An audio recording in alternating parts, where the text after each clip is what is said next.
Bu arada zaten normalde senden 100 lira alacaktık, seni uğraştırdık, senden para da almıyoruz.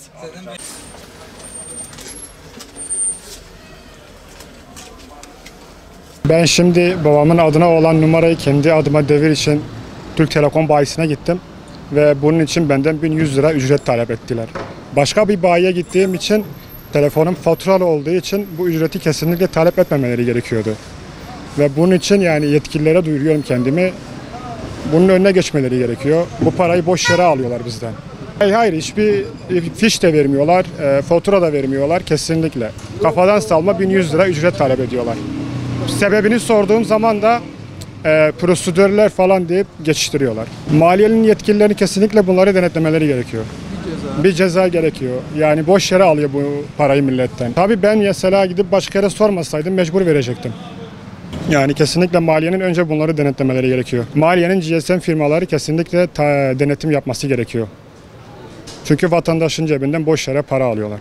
Özellikle Batman'da her üç operatörün, bayilerinin fatura alatlarla ilgili devir işleminde ve eSIM işleminde ücret almamaları gerekirken ücret almaları ve aldıkları ücret de fahiş bir fiyat. Yani örnek vereyim size, Türk Telekom'da devir işleminde faturalıda ücret almaması gerektiği yerde 750 lira para alıyor. eSIM işleminde faturalıda ücret almaması gerekirken 50 lira faturaya yansıyan işleme istinaden ekstra 500 lira para talep etmeleri ve bunlarla ilgili hiçbir şirketin yetkileri olsun, emniyetten olsun, maliyeden olsun denetlenmemesi ve bunlar istedikleri şekilde milleti kandırmalarıyla ilgili buna acil bir şekilde bir çözüm bulunmasını istiyoruz.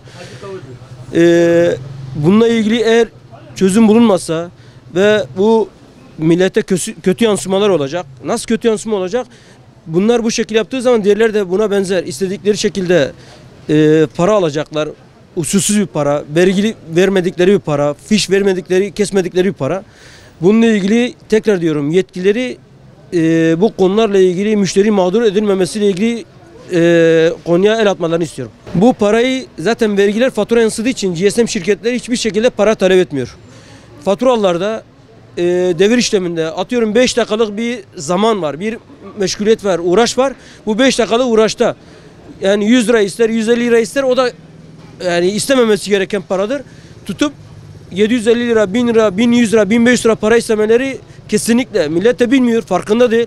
Bunun GSM şirketlerinin aldığını düşünüyor. İstedikleri parayı da veriyorlar. Bunlar da hiçbir fatura, fiş kesmeden müşteriyi kandırıp gönderiyorlar.